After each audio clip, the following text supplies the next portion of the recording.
rusa angkuh bertanduk emas. Siang itu, cuaca sangat panas.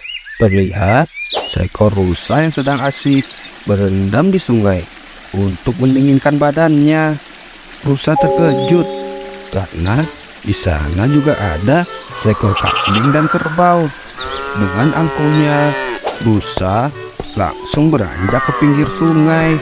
Dengan maksud memamerkan tanduk emasnya, ia sengaja menggosok-gosokkannya di sebuah batu. Coba kalian lihat tanduk emasku yang indah ini. Cuma aku yang memilikinya di seluruh penjuru hutan. Tapi sayang, kambing dan kerbau tak begitu menghiraukannya karena mereka sedang menikmati air sungai yang menyegarkan. Melihat kambing dan kerbau terlihat cuek, rusa pun beranjak pergi. Lalu dia pun bertemu dengan burung gagak. Burung gagak pun melihat tanduk emas rusa itu. Kemudian ia pun memujinya.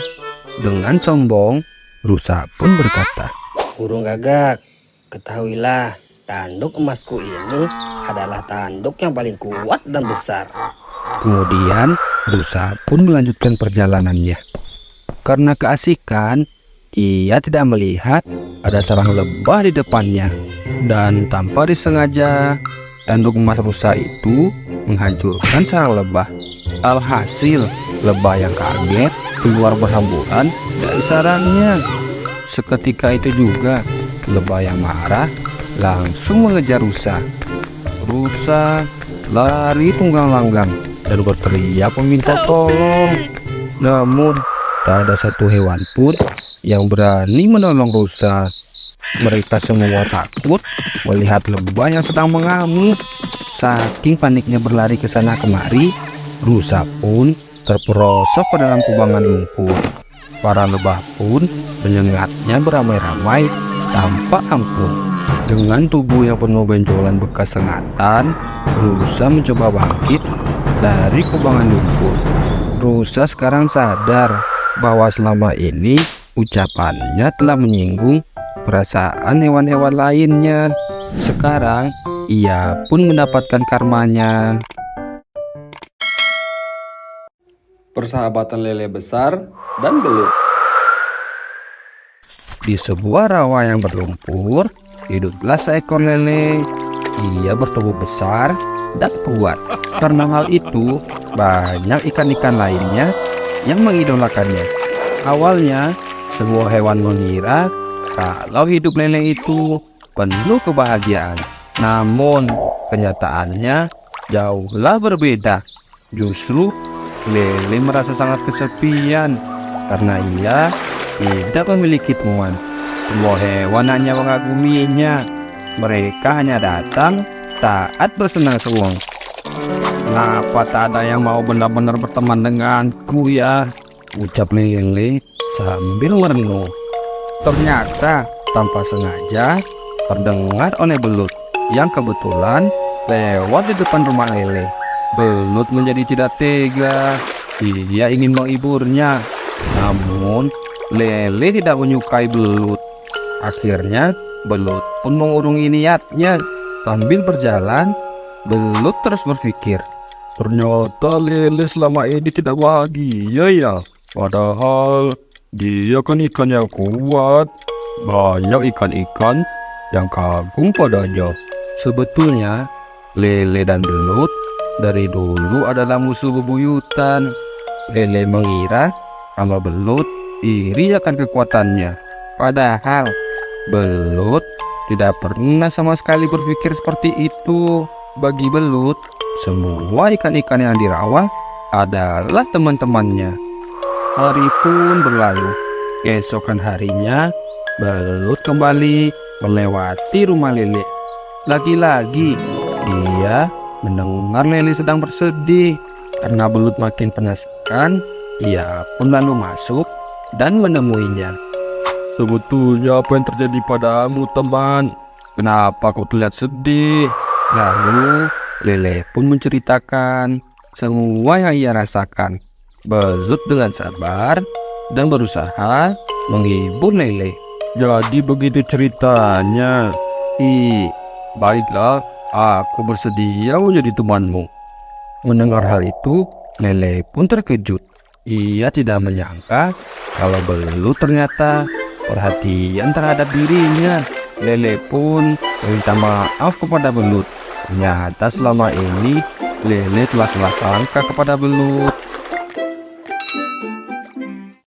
Main hujan itu menyenangkan. Anak kelinci dan anak kodok suka sekali dengan hujan. Saat musim hujan, mereka berdua pasti main hujan. Hal itu kadang membuat ibu mereka kesal. Ibu mereka takut jika mereka akan demam karena main hujan terus. "Ibu, aku mau main ke rumah kodok ya," ucap anak kelinci sembari pamit kepada ibunya. Baiklah, tapi jangan terlalu sore ya pulangnya. Takutnya nanti akan turun hujan. Kau kan juga sudah lihat, awan terlihat mendung. Itu tandanya akan turun hujan. Baik, Bu. Aku takkan main hujan kok. Setelah main sama kodok, aku pasti akan segera pulang. Setibanya kelinci di rumah anak kodok, ternyata anak kodok sudah membuat perahu-perahu kecil dari dedaunan. Rupanya mereka sudah punya rencana main kapal-kapalan di sungai.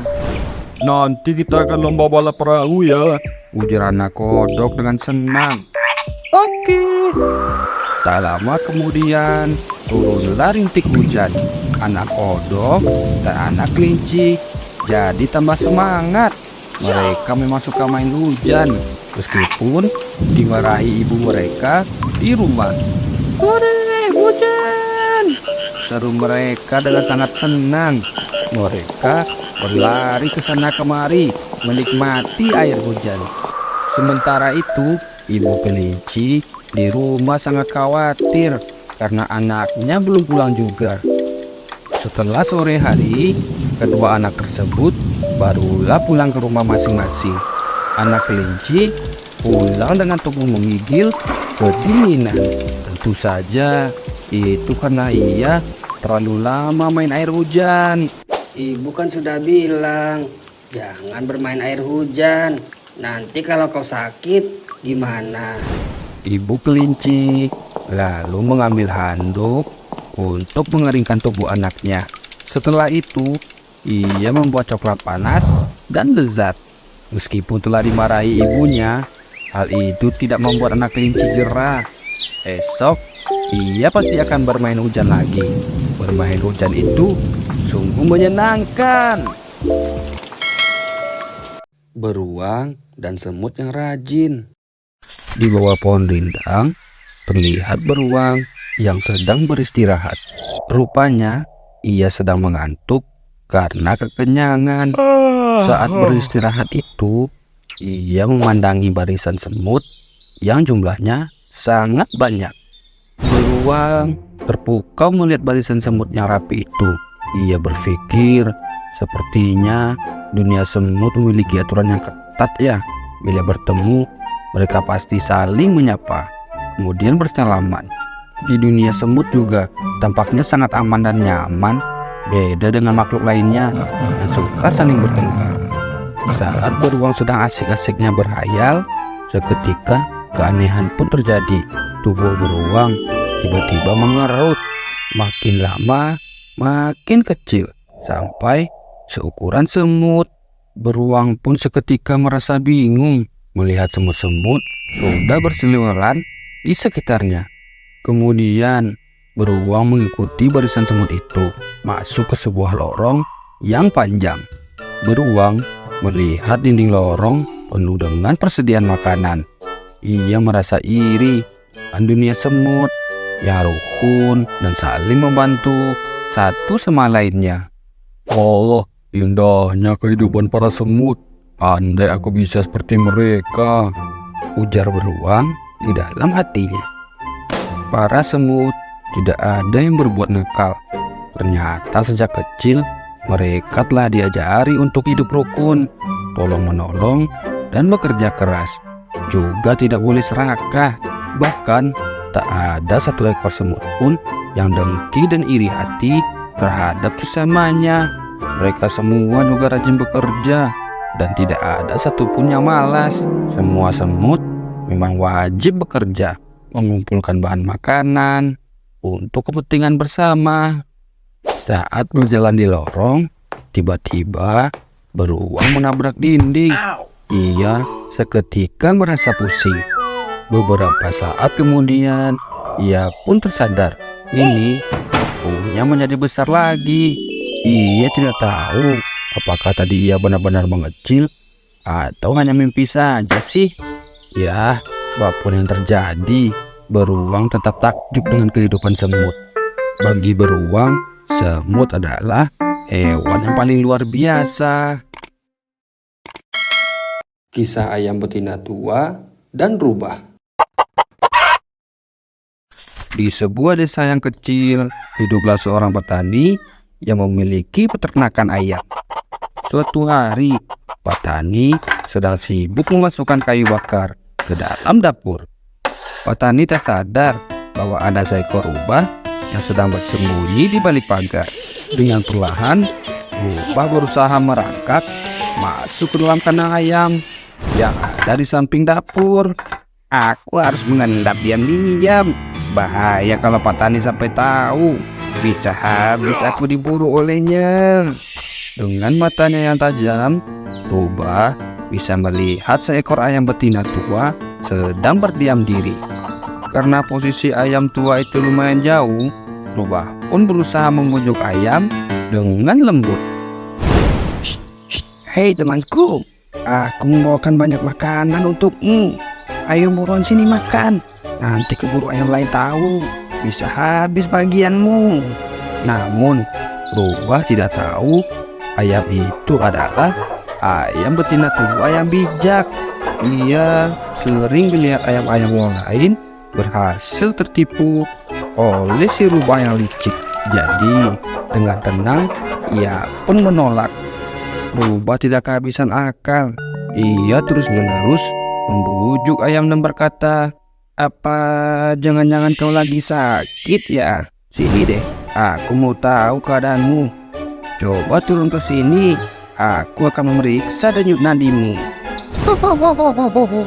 Jangan samakan aku dengan ayam yang lainnya. Kau pikir aku ini bodoh ya? Jika aku pergi ke tempatmu, aku pasti akan kau makan. Jawab ayam betina tua dengan akal pintarnya. Rubah pun hanya bisa melongo melihat sikap si ayam betina tua. Ia akhirnya terpaksa pergi meninggalkan tempat itu. Akhirnya rubah licik tidak jadi dapat memangsa ayam. Kelinci cerdik dan raksasa. Suatu hari, raksasa mendatangi rumah kelinci. Ia ingin minta dibuatkan coklat. Namun, kelinci tidak mau membuatkan coklat untuk raksasa itu. Raksasa pun memaksa kelinci. Bahkan ia mengancam juga.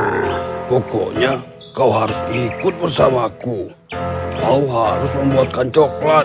Jika tidak, kau yang akan kumakan." Kelinci yang ketakutan menuruti permintaan raksasa. Tentu saja ia tidak mau dimakan oleh raksasa jahat itu. Kau kan bisa memintanya dengan baik-baik. Tak perlu kau keluarkan suaramu yang mengerikan itu. Raksasa tak memperdulikan ucapan kelinci. Ia langsung memegang tubuhnya dan membawa ke rumahnya. "Sekarang cepat buatkan coklat yang enak untukku." Iya, tapi aku butuh bahan-bahan untuk membuat coklatnya. Kau carikan aku biji-biji kakao, gula, dan sebuah gada yang besar. "Hah? Gada yang besar? Buat apa itu?" Untuk melumat biji-biji kakao.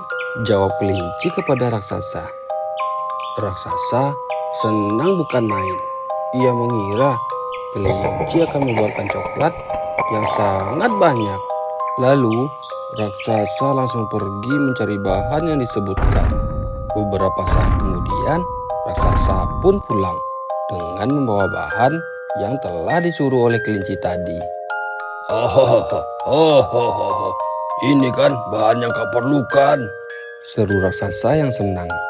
Baik, sekarang taruh semua bahan itu. Aku akan naik ke punggungmu untuk melumat biji-biji coklat itu. Lalu kelinci naik ke atas punggung raksasa. Raksasa juga memberikan sebuah gada padanya. Saat kelinci menerima gada, ia langsung memukulkan gada itu ke kepala raksasa. Hasil raksasa jahat itu pun jatuh dan mati. Kelinci segera pulang ke rumahnya. Ia tidak sabar akan membuat banyak coklat untuk teman-temannya yang baik hati. Persahabatan anak landak dan anak kura-kura. Di tengah hutan yang lebat, hiduplah seekor anak landak yang kesepian. Ia tidak memiliki teman karena semua binatang takut tertusuk duri tajam yang ada di badannya. Meskipun sebenarnya tidak ada seekor binatang pun yang pernah tertusuk durinya. Hal itu membuat anak landak sedih. Hari-harinya hanya ia habiskan untuk melamun di tepi sungai. Anak landak merasa hidup ini tidak adil karena selalu dijauhi teman-temannya.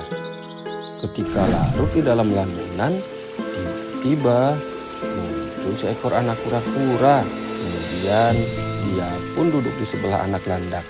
Mereka pun bercerita. Anak kura-kura mendengarkan semua masalah anak landak. Ia berjanji mulai hari ini ia akan menjadi sahabatnya. Mendengar hal itu, betapa girangnya hati anak landak. Dan semenjak itu, mereka pun selalu bersama. Suatu hari, ada anak kodok yang berulang tahun. Seluruh binatang hutan diundangnya, termasuk anak landak. Sayangnya, anak landak tidak mau datang ke pesta ulang tahun itu.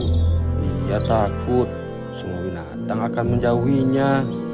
Setelah dibujuk anak kura-kura, akhirnya ia pun mau menghadiri pesta itu. Mereka berdua pun berangkat bersama. Sesampainya di tempat pesta ulang tahun, sesuai dugaan anak landak, semua binatang menjauhinya. Namun, anak landak tidak menghiraukannya. Ia asik berdansa dengan anak kura-kura berdua.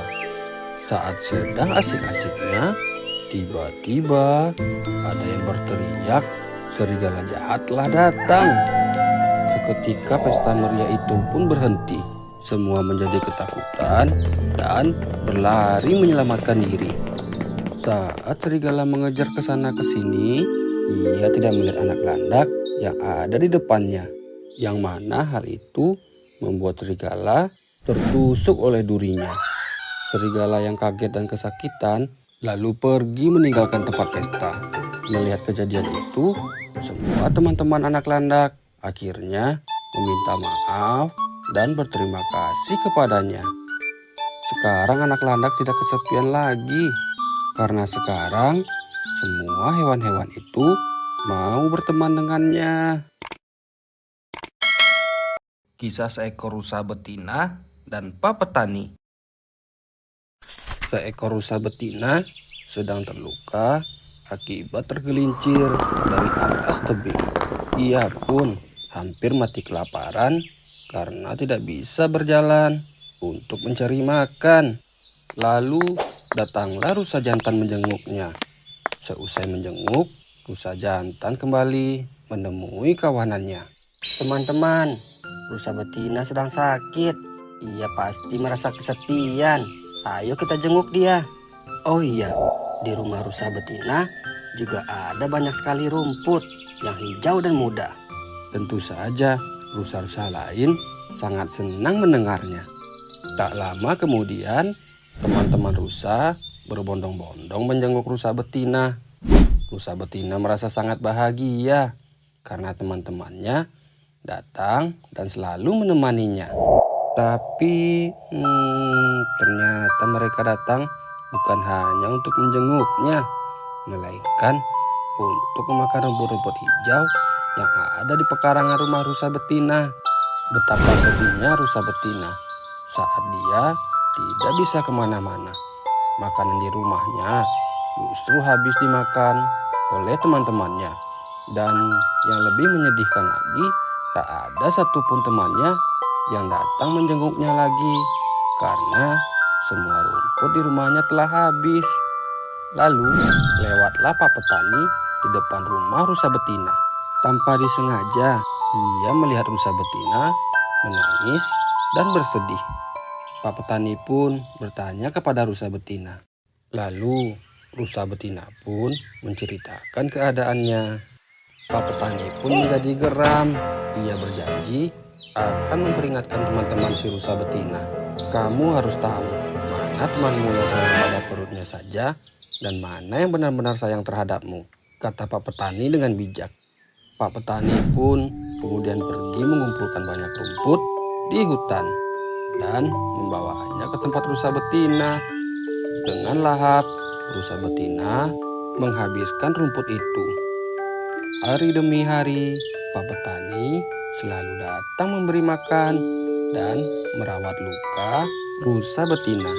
Dan semenjak saat itu, rusa betina pun menjadi teman baik Pak Petani.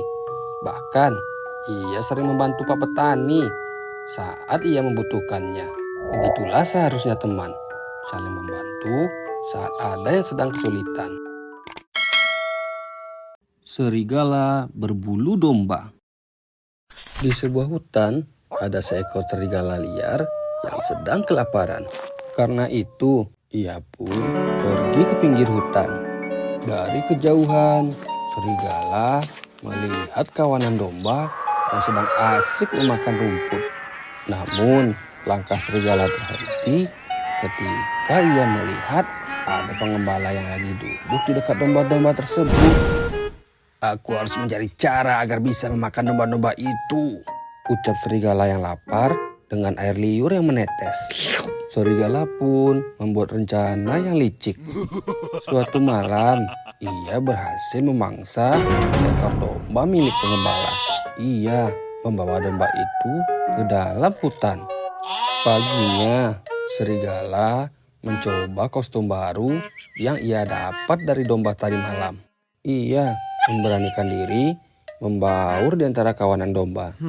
Hingga suatu malam, tanpa sepengetahuan pengembala, serigala berhasil memangsa seekor anak domba. Kalau terus seperti ini, aku tidak akan kelaparan lagi. Ucap serigala dengan sangat senang. Pengembala jadi semakin kesal dengan ulah serigala. Lalu, ia menjalankan sebuah rencana. Awas ya kau serigala, aku akan menghukummu nanti. Saat sore tiba, para domba segera digiring pulang. Serigala turut ikut bersama mereka. Sebelum masuk kandang, satu persatu domba dicukur bulunya karena Pak Gembala akan menjualnya. Serigala mulai panik, tapi sudah kepalang basah. Ia pun menurut saja. Pak Gembala yang sudah mengetahui siasat serigala dengan cepat mengikat kakinya. Bulu domba di tubuhnya juga sudah dicukur hingga gundul. Dan terlihatlah seekor serigala yang botak dan lucu. Semua domba pun menertawakannya. Serigala yang merasa sangat malu, dengan susah payah, ia pun mencoba melarikan diri. Semenjak saat itu, serigala tak berani lagi mengganggu domba-domba milik pengembala. Raja hutan dan seekor rubah. Di hutan belantara yang lebat, sedang gempar, kabar tentang sakitnya sang raja hutan. Entah dari mana asalnya, berita itu mulai tersebar. Tetapi semua binatang membicarakannya. Harimau sedang sakit keras dan terbaring lemah di dalam rumahnya. Dia ingin semua rakyatnya menjenguknya, lalu menyampaikan wasiat yang akan diberikan pada mereka jika kelak sakitnya tak kunjung sembuh. Kemudian dia mati. Mendengar kabar tersebut, Rubah sangat senang. Ia langsung menuju ke rumah harimau. Ia pergi ke memasuki rumah harimau lebih cepat daripada binatang lain. Tapi ketika sudah sampai di depan rumah harimau, Rubah malah tidak jadi masuk. Ia justru bersembunyi di balik semak-semak dan memperhatikan apa yang akan terjadi. Kayaknya lebih baik aku di sini dulu deh. Aku ingin tahu apa yang akan dilakukan harimau pada penghuni hutan yang akan datang ke sini. Beberapa saat kemudian, datanglah seekor lembu masuk ke dalam rumah harimau. Rubah menunggu si lembu keluar untuk mengetahui wasiat apa yang diperolehnya. Tidak lama setelah itu, datanglah seekor domba, disusul oleh seekor keledai, seekor kambing, dan 2 ekor ayam. Lama sekali Rubah menunggu, namun tak ada satupun yang keluar. Akhirnya, Rubah pun memutuskan untuk pergi. Namun, betapa terkejutnya ia ketika melihat harimau muncul di depan rumahnya dan menyapa dengan berwibawa. Halo Rubah, mengapa kau hanya diam aja di sana? Ayo sini masuk ke dalam rumahku. Namun Rubah menolaknya. Harimau menjadi sangat marah. Lalu berlari mengejar ke arah Rubah. Rubah pun berlari dengan kencangnya. Harimau yang kelelahan mengejar Rubah akhirnya terbaring di semak-semak dengan perut yang kenyang. Wah, rupanya harimau sudah memakan lembu, keledai, kambing, domba, dan 2 ekor ayam. Ternyata harimau telah mengelabui penghuni hutan. Untung saja aku berhati-hati. Ucap Rubah di dalam hatinya. Akhirnya Rubah pun selamat dari cengkeraman harimau.